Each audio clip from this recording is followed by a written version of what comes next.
señor presidente encargado de la Comisión de Justicia y Derechos Humanos, señores congresistas de la República, señoras y señores. En principio, debo agradecer la gentil invitación de la Comisión de Justicia para exponer los grandes lineamientos de gestión institucional bienio 2015-2016 y también las acciones e iniciativas legislativas en la lucha contra la corrupción que impulsará el Poder Judicial. Nuestro plan de gestión se sustenta básicamente en 5 temas.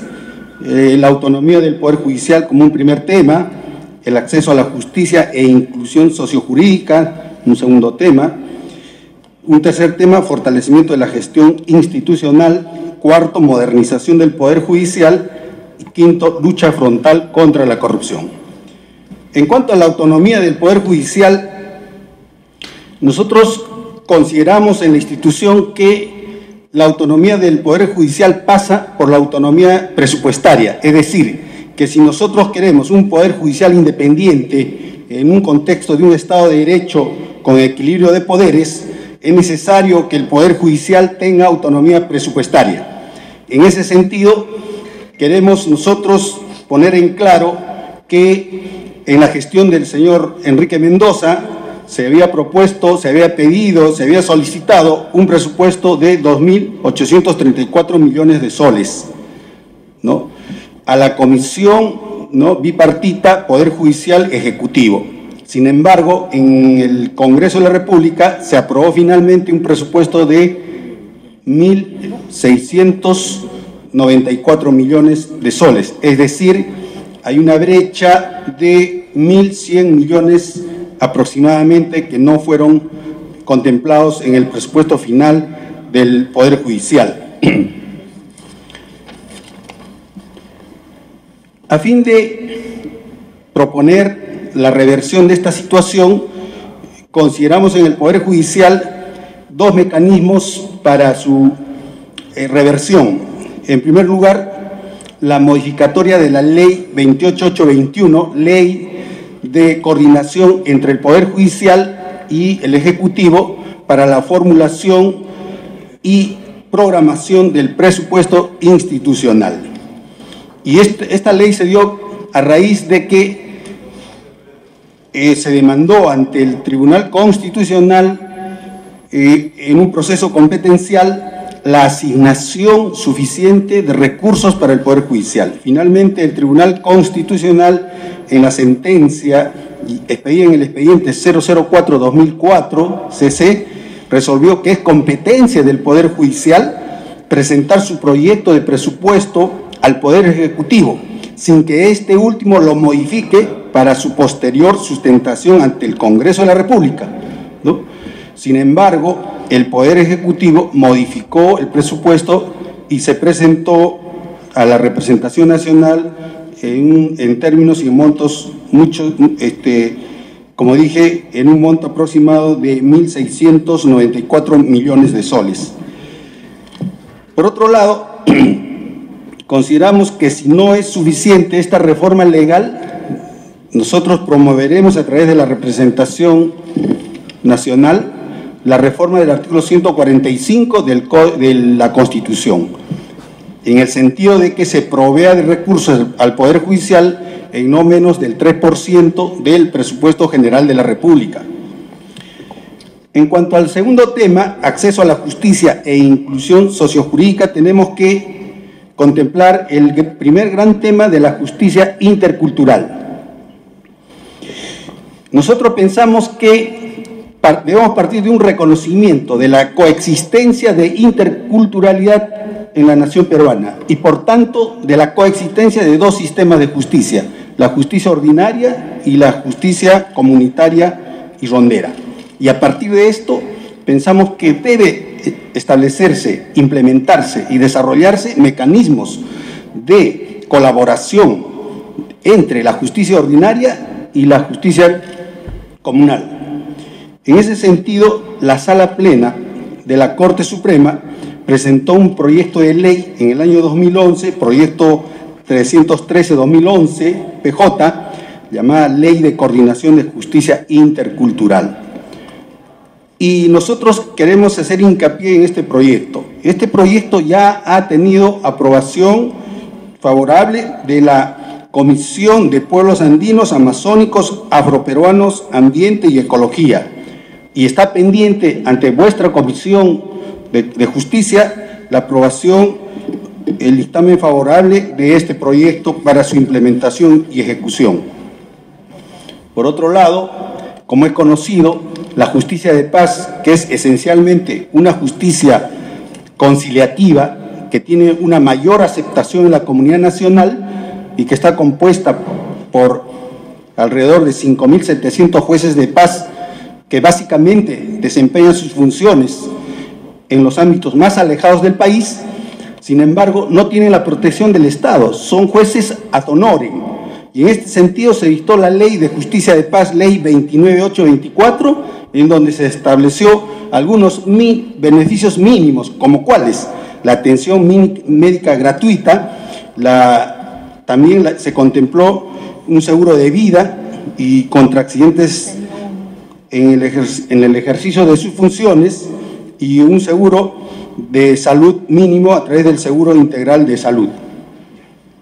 Entonces, esta ley no está financiada por el Estado. Entonces, nosotros vamos a promover el financiamiento a través de una reunión próxima que vamos a tener con el señor Ministro de Economía y Finanzas, y también a través de la representación parlamentaria, si fuera necesario, una demanda adicional de presupuesto para financiar esta ley que se promulgó desfinanciada. Otro tema importante en el tema de acceso a la justicia es nuestro programa de justicia en tu comunidad. ¿En qué consiste este programa? Consiste en el acercamiento directo de los jueces a la comunidad a través de charlas y talleres, en donde los jueces directamente dan charlas educativas sobre los derechos que tienen los ciudadanos y los mecanismos legales y judiciales para hacerlos valer en la instancia judicial. Esto es muy importante porque en muchos casos la comunidad, sobre todo los pueblos marginales, desconocen los mecanismos legales y judiciales, ¿no?, a través de los cuales puedan hacer valer sus derechos. Entonces, en este programa, que es un programa en donde los jueces, fuera del horario de trabajo, en forma voluntaria, sin bonificación alguna, es decir, sábados y domingos, ¿no?, dan sus charlas y sus talleres en este programa de justicia en tu comunidad. ¿Y cuál es nuestro alcance? En nuestro programa nosotros hemos previsto asignar un presupuesto mínimo para que pueda financiarse parte de los gastos. ¿Por qué? Porque hasta la fecha, no obstante que este programa ya tiene en vigencia alrededor de 3 años, no ha tenido ni tiene ningún presupuesto especial. Son las Cortes Superiores que de su propio presupuesto van asignando algunos gastos para el desarrollo de este programa. También, para promover e incentivar este programa, nosotros estamos promoviendo un reconocimiento oficial a aquellos jueces que intervengan en este programa, a fin de que corra en su legajo de servicios este reconocimiento oficial por estos servicios prestados a la comunidad. Un tercer gran tema que nos convoca el día de hoy es el de fortalecimiento de la gestión institucional. En primer lugar, en cuanto a la gestión institucional, nosotros debemos reconocer que, si bien es cierto, tenemos un plan de desarrollo institucional 2008-2019, sin embargo, este plan de desarrollo institucional no está actualizado, necesita grandes ajustes, por tanto, nosotros estamos promoviendo, ¿no?, su adecuación a las necesidades actuales, a las necesidades y a la situación actual, y de acuerdo también a las exigencias de una justicia más rápida y célere. Por otro lado, en cuanto a la gestión institucional, nosotros estamos implementando en forma progresiva un sistema multifuncional de interoperabilidad tecnológica, es decir, que a través de las herramientas tecnológicas el Poder Judicial se conecte, se vincule con los otros órganos del sistema de justicia y con los otros órganos del Estado y de la sociedad misma, para poder tener un flujo de información y de documentación, tanto en beneficio del Poder Judicial como de las propias instituciones y de la comunidad nacional. En este sentido, nosotros ya hemos aprobado en el Consejo Ejecutivo del Poder Judicial proyectos graduales de interoperabilidad. Y así tenemos que hemos aprobado la implementación de una agenda electrónica. ¿En qué consiste esta agenda electrónica? Consiste en que el juez maneja una agenda en el sistema informático, pero también para programar sus audiencias y a efecto de que estas audiencias no se frustren por inasistencia del fiscal, entonces tiene el acceso a la agenda electrónica del fiscal y en función a esa coordinación de horarios pueda programar las audiencias y de esta manera se evite la frustración de estas audiencias por inconcurrencia del Ministerio Público. También estamos creando ya en la gerencia informática el sistema informático de alertas para determinar los plazos procesales en los procesos judiciales y prevenir los procesos que estén al borde de la prescripción y evitar la impunidad. Asimismo, también hemos aprobado, ¿no?, la implementación de un sistema informático entre el Poder Judicial y la SUNAR a efecto de que en los procesos de pérdida de dominio pueda el juez ordenar, ¿no?, el bloqueo automático, el bloqueo registral automático, a fin de que estos bienes incautados, ¿no?, o sujetos a un proceso penal no puedan ser transferidos a terceras personas para evadir la responsabilidad civil o responsabilidad frente al Estado y frente a las demás personas. Entonces, de esta manera, que a través de este mecanismo, esta herramienta tecnológica, el juez podrá, desde su despacho, ordenar un bloqueo registral automático.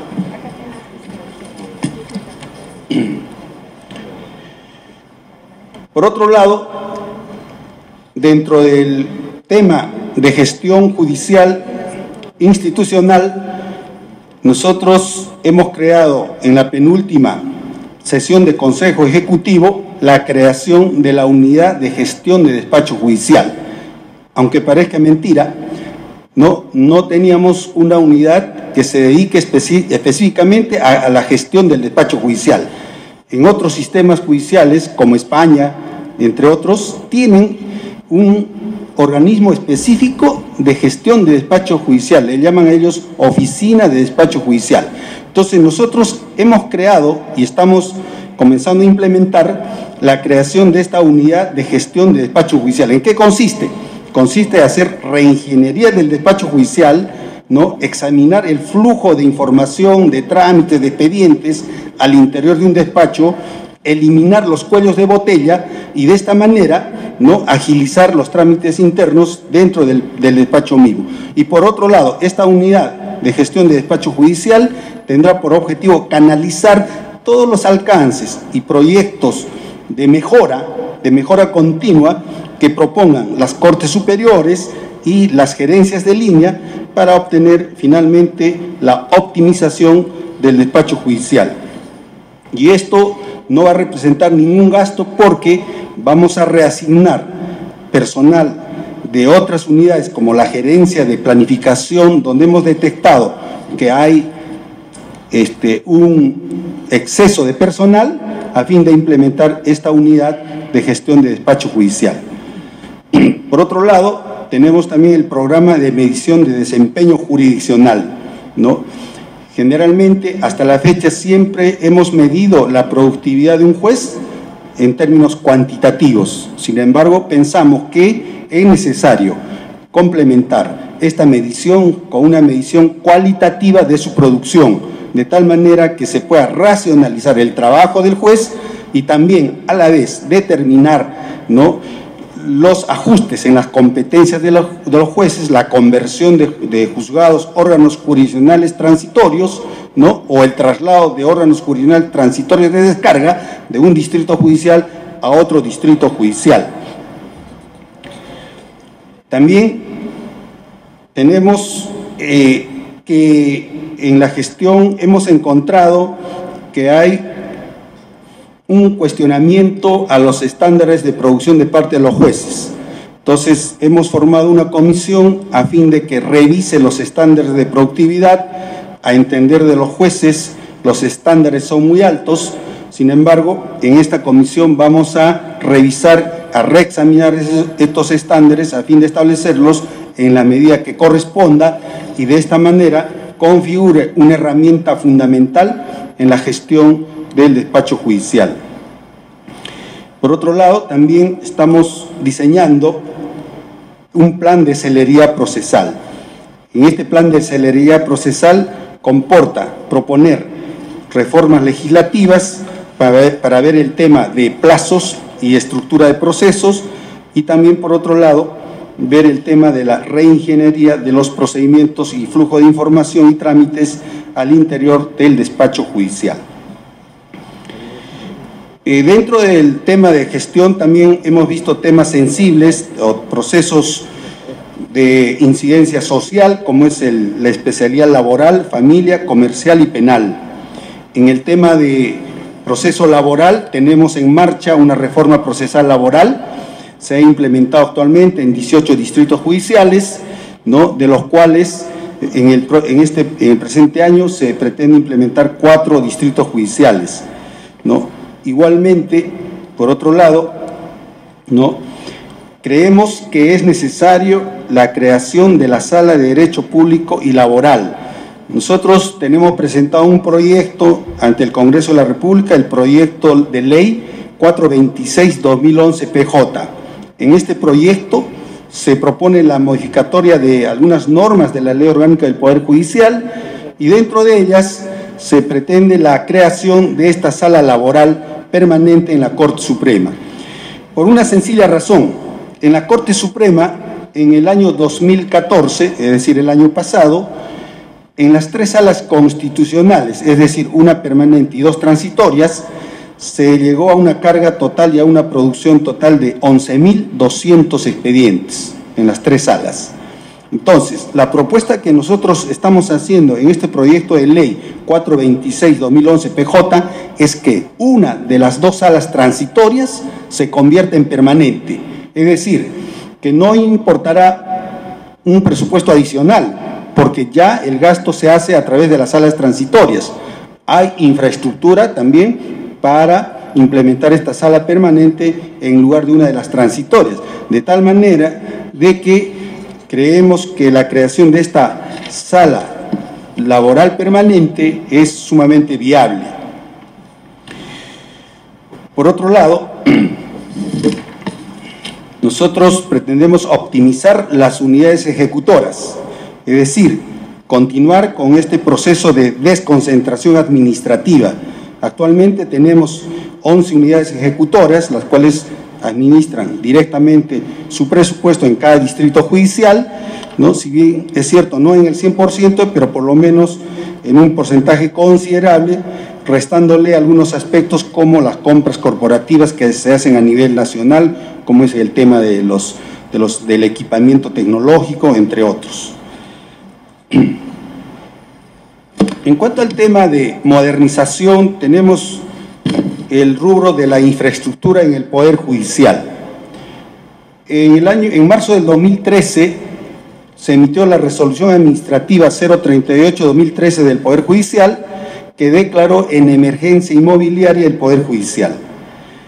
Y a raíz de que efectivamente había una carencia muy significativa de infraestructura, de ambientes para los recintos de los órganos jurisdiccionales.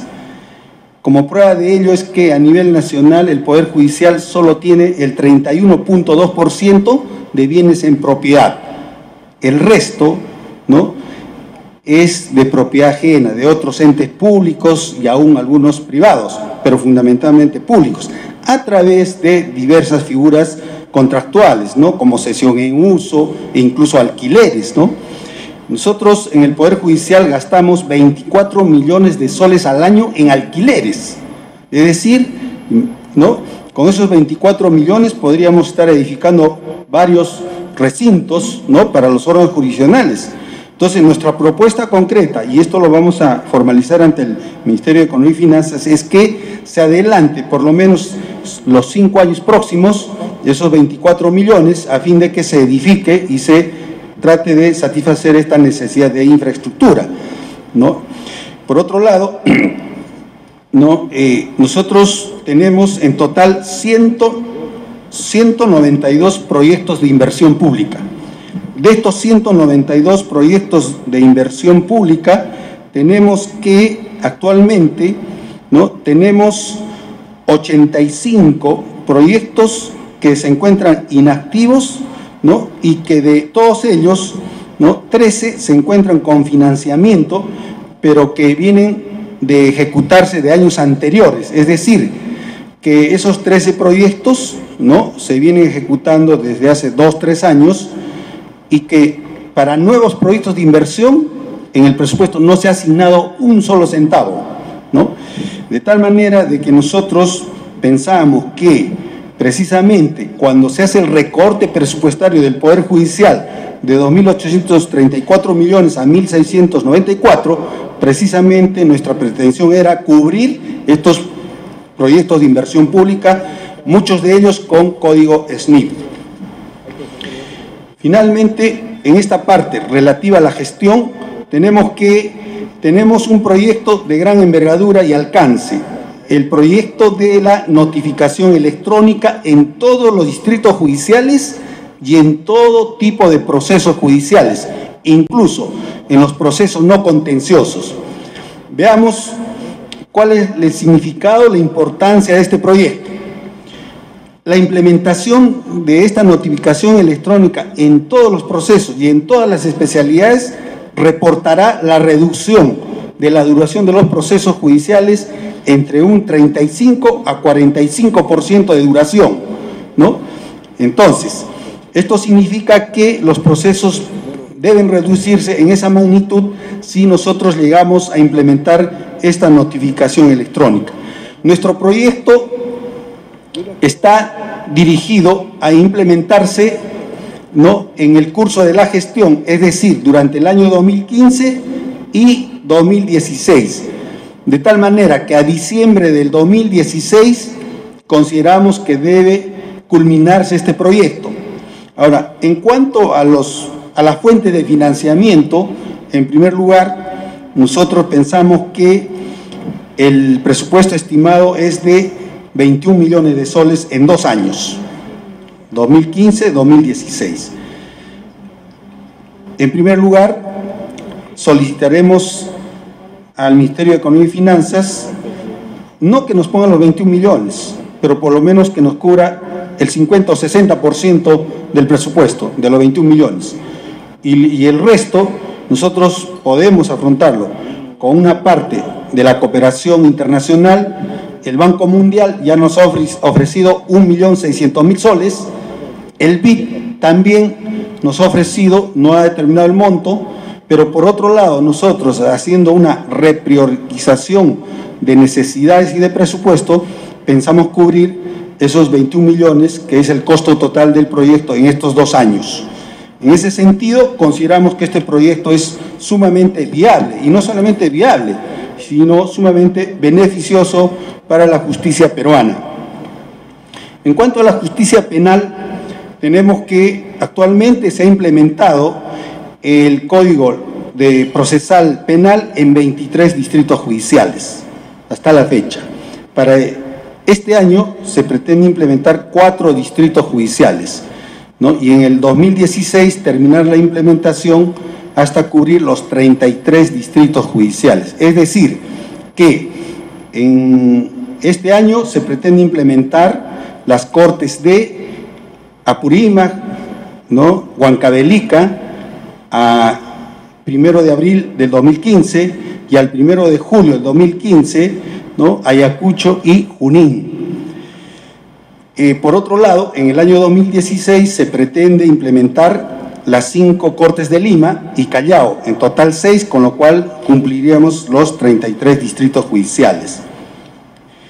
En cuanto a el tema de la justicia penal, precisamente el día de ayer tuvimos una reunión con los entes conformantes del sistema de justicia penal en Palacio de Gobierno, convocado por el señor Presidente de la República, y en donde abordamos el tema de implementación del Código Procesal Procesal Penal y su necesidad de cumplir el cronograma establecido, y también la forma de afrontar el crimen organizado y la criminalidad común. Dentro de los temas tocados se vio que efectivamente había algunos obstáculos que conspiraban contra la implementación oportuna y la observancia de este cronograma. El Poder Judicial estimó que debería incrementarse a los 30 millones asignados, ¿no? 7,5 millones, y el Ministerio Público, por su lado, también hizo una propuesta de incremento de su presupuesto para la implementación en 4 cortes para este año 2015. Asimismo, el Poder Judicial, nosotros hicimos un alcance en esta reunión para afrontar el tema de la delincuencia común y organizada. Nosotros partimos de una constatación de la realidad muy delicada y muy importante. ¿Cuál es? Que a nivel nacional los juzgados penales tienen como carga procesal el 50 a 55% en 2 delitos: omisión de asistencia familiar y peligro común, que es conducir en estado de ebriedad. O sea, en esos 2 delitos, el promedio en todos los juzgados penales oscila entre 50 y 55% de carga procesal. Entonces, ante esa situación, nosotros hicimos el alcance el día de ayer para que a través del Ejecutivo, o incluso a propuesta nuestra, pero conducida o adecuada o canalizada a través del Ejecutivo para que tenga prioridad el proyecto, sea un proyecto de ley para que afronte este tema de la carga procesal a nivel nacional, ¿no? Y nosotros propusimos que se establezca un proceso sumario para estos 2 delitos, porque como ustedes comprenderán, en un delito de peligro común por conducir en estado de embriaguez, la prueba fundamental y única es el dosaje etílico, ¿no? Y que eso se hace incluso en forma ambulante, en el momento que interviene la policía. Entonces, ¿qué otra prueba? No hay otras pruebas más. Entonces, podría implementarse un proceso sumarísimo. ¿Por qué? Porque ya lo que queda son recoger los antecedentes penales para ver si es reincidente, habitual, etcétera, pero el hecho es flagrante. Y para un delito flagrante no vamos a estar en un proceso de 10 meses o 1 año. Entonces nosotros hemos acordado en la reunión de ayer para que a través de los técnicos, una comisión técnica integrada por el Ministerio de Justicia, el Poder Judicial y el Ministerio Público, proponga vía Ejecutivo un proyecto de ley que afronte estos 2 delitos a través de un proceso sumarísimo. Esa propuesta ya en los próximos días la vamos a trabajar y presentar oportunamente a través del Poder Ejecutivo, como se quedó anteriormente. A usted y a toda su comitiva, que siempre es importante conversar con el presidente de un poder del Estado. Hoy en día se está aplicando el principio de la oportunidad en los temas que usted acaba de tocar, es decir, el tema de los dosajes etílicos. Cuando se pasa de 0,5 gramos por litro de sangre se convierte en un delito, y esto se aplica el principio de la oportunidad, es decir, se corta, la policía cumple con formular los documentos pertinentes, llega a la fiscalía, se paga una caución de 700 soles y automáticamente se corta el proceso y queda liberado completamente la persona que ha cometido, digamos, ese delito cuyo ubicación dentro del Código Penal está pues dentro de peligro común. Entonces, estos temas se vienen dando, se viene aplicando ese asunto. Probablemente yo tengo algunos reparos con el Código Procesal nuevo. Es un código que tiene cosas muy buenas, pero también tiene cosas que hay que regularlas. Hay demasiada impunidad en la aplicación que se le viene dando. Muchas veces este código Por ejemplo, todo lo que es tenencia ilegal de armas, a quien capturan con un arma ilegal, comparecencia. Antes era detención. Entonces, eso quiere decir, entregas tu arma, consíguete otra arma y vas a continuar robando. Ese es el mal ejemplo que se viene dando en la población y esa es una secuela que se viene aumentando cada vez más. En otros temas, todo lo que es robo frustrado, todo delito frustrado, incluyendo, doctor, en casos específicos, hay toda una casuística en Trujillo, por ejemplo. La policía captura personas que han extorsionado y que los han capturado, o en su efecto, la policía captura personas que realizan sicariato antes de que cometan un crimen, pues igual, le dan comparecencia. Y es gente que jamás se acerca a un proceso. Y eso es un tema grave lo que viene pasando. Ese va quedando una impunidad que eso tiene necesariamente que verse. Y hay otros aspectos. Por ejemplo, si el fiscal solicita detención preliminar y el juez no se la acepta, le bajan puntos en su calificación al fiscal. Entonces ningún fiscal quiere dar detención provisional porque si no lo dejan en el aire. Entonces todas esas cosas, doctor, son casuísticas que las tengo debidamente comprobadas. Esto tiene que, creo que, corregirse, porque caso contrario va quedando impunidad y es un lastre el que va teniendo hoy día el tema de la seguridad. Muchas gracias, doctor. Bien. En el tema de justicia penal, igualmente tenemos el tema del menor infractor. Nosotros hemos aprobado en Consejo Ejecutivo un modelo abierto para el tratamiento del menor infractor. Veamos en qué consiste. El modelo clásico para delitos o para infracciones de parte de menores o adolescentes infractores, en algunos casos, según la gravedad, es el internamiento u otra medida socioeducativa. En este modelo abierto para el adolescente infractor ocasional o primario, ¿no?, se está estableciendo ya, y tenemos los llamados SOAS, Centros de Orientación del Menor Infractor o del Adolescente Infractor, ¿no? Este modelo abierto en donde el menor concurre, ¿no?, periódicamente a recibir educación socioeducativa, de tal manera de que en vez de sufrir una medida de internación, este adolescente primario, por decirle, ocasional, en infracciones leves, pueda ser reeducado, pero en un modelo abierto. Y precisamente en la subsiguiente semana se va a inaugurar un modelo en el distrito de Cerro Colorado, en Arequipa, entre otros modelos que en los próximos meses se van a inaugurar en el distrito de Independencia, Lima, en Huaura y en otros distritos judiciales.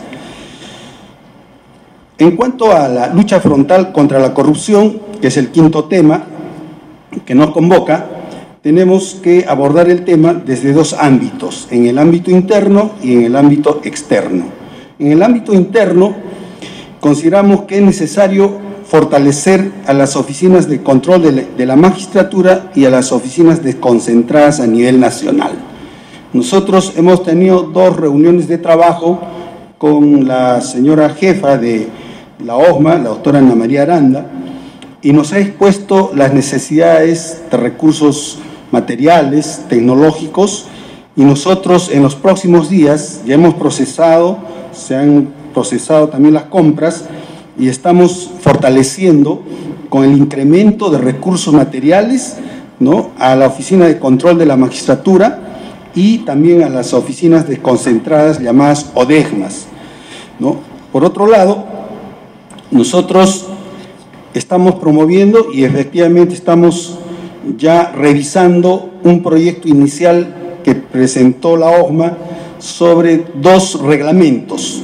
Un primer reglamento de procesos disciplinarios y un segundo reglamento de organización y funciones de los órganos de control. ¿Cuál es el objetivo de la revisión de estos 2 reglamentos? En pocas palabras, el objetivo es el siguiente. En primer lugar, ¿no?, descargar, ¿no?, de la tremenda carga procesal que tiene la OJMA. En este momento la OJMA tiene procedimientos disciplinarios que duran en promedio de 2 años y medio a 3. Es decir, un juez infractor, un juez que ha cometido una irregularidad o un acto disfuncional, recién es sancionado, ¿no?, a los 2 años y medio o 3 años, cuando la medida debe ser inmediata. Nosotros consideramos que para desconcentrar o para descargar, ¿no?, esta carga procesal de la OJMA, pretendemos nosotros modificar su reglamento. ¿En qué sentido?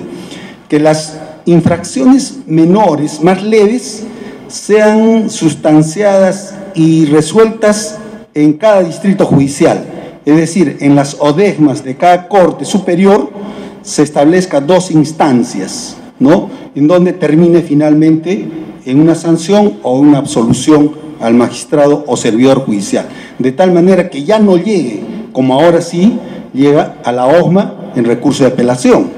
Eso en primer lugar. Y en segundo lugar, que las infracciones más graves, ¿no?, o los actos de corrupción de parte de jueces o servidores sean sustanciados en primera instancia por la OJMA y en segunda instancia por el Consejo Ejecutivo del Poder Judicial, de tal manera de que podemos de esta manera descargar a la OJMA y que la OJMA y las ODEJMAs cumplan su rol de control disciplinario eficiente y eficaz, ¿no?, en las conductas de los jueces y servidores judiciales.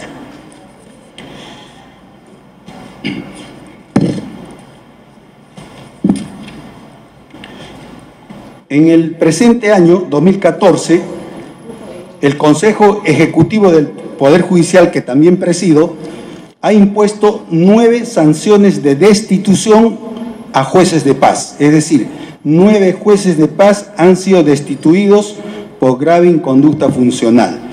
Y por otro lado, se ha destituido a 25 servidores judiciales o auxiliares jurisdiccionales en este año 2015, es decir, ¿no?, en lo que va del año de estos 2 meses. Además de otras sanciones menores, como 13 medidas de suspensión, 4 de amonestación, 2 de multa, 8 medidas de suspensión, etc. Y también se ha impuesto 19 medidas cautelares de abstención contra magistrados y 3 contra auxiliares jurisdiccionales. En el ámbito externo, tenemos que en el Poder Judicial tenemos un subsistema penal anticorrupción que fue establecido formalmente a partir del año 2012, ¿no?, a través de un convenio tripartito entre el Poder Judicial, Contraloría General de la República y Ministerio Público, ¿no? En este subsistema se procesan y sancionan los delitos de corrupción contra funcionarios públicos, ¿no? Y también tenemos, por otro lado, la ley 30.077, ley de crimen organizado, que fundamentalmente ha reestructurado la competencia de la sala penal, ¿ya? Y la sala penal viene conociendo estos delitos de crimen organizado, ¿no? Por otro lado, en cuanto a la sala penal nacional, como pudimos apreciar el año pasado, 6 integrantes de la cúpula del Movadef fueron liberados, ¿no?, a través de una medida judicial, ¿no? Y a partir de ello se emitió una resolución administrativa el 12 de agosto del 2014, ¿no?, en donde se dio por finalizada, ¿no?, el funcionamiento de este colegiado que ordenó la liberación. Entonces, esto trajo un sinfín de críticas en el sentido de que un ente administrativo como el Consejo Ejecutivo del Poder Judicial podía, ¿no?, dejar sin efecto la conformación de un colegiado, ¿no?, establecer la permanencia o no de los jueces superiores de esta sala penal. Ante esta situación anómala, nosotros estamos promoviendo que el Consejo Nacional de la Magistratura convoque a plazas para que en forma permanente sean atendidos por jueces nombrados por el Consejo Nacional de la Magistratura en todos los colegiados de la Sala Penal Nacional, y de esta manera actúen en forma independiente, en forma permanente, y no dependan de un ente administrativo como es el Consejo Ejecutivo del Poder Judicial. Otra medida también que nosotros ya hemos dictado en el mes de enero es la llamada medida de que no hay prescripción sin responsabilidad. Es decir, ¿qué ocurría en muchos casos? Que el juez penal declaraba la prescripción de una acción penal sin establecer ninguna responsabilidad. Entonces, hemos dictado una resolución administrativa vinculante, obligatoria para todos los jueces, para el supuesto en que ellos declaren la prescripción de una acción penal, y en la misma resolución, utilizando una línea de tiempo, puedan establecer las causas de la dilación, a fin de que control interno pueda inmediatamente tomar las acciones, generar el proceso disciplinario e imponer, en su caso, la sanción disciplinaria correspondiente, ¿no? Esto ya se está aplicando a raíz de una resolución que nosotros hemos propuesto y se ha aprobado en Consejo Ejecutivo del Poder Judicial. Por otro lado, en cuanto a las salas de audiencias en establecimientos penales, hemos visto que en muchos casos se frustran estas audiencias. Entonces, estamos implementando y reforzando el servicio de movilidad para magistrados y auxiliares y el apoyo logístico correspondiente a fin de que no se frustren estas audiencias en los establecimientos penales, ¿no? Finalmente, queremos indicar, como ya lo dijimos, que estamos proponiendo ya en conjunto, hicimos el alcance el día de ayer para que se genere un proyecto de ley a través del Ejecutivo a fin de que afronte el tema de los delitos flagrantes. Aquellos delitos en donde el imputado, el procesado, es cogido con los cuerpos de delito, con todos los elementos de imputación en sus manos, a fin de que sean sancionados en la brevedad posible y no tenga que seguirse todo un proceso dilatado. Señor presidente encargado de la comisión, señores congresistas, he finalizado mi intervención y en todo caso estoy a vuestra disposición a fin de absolver las preguntas que tengan a bien formular. Muchísimas gracias.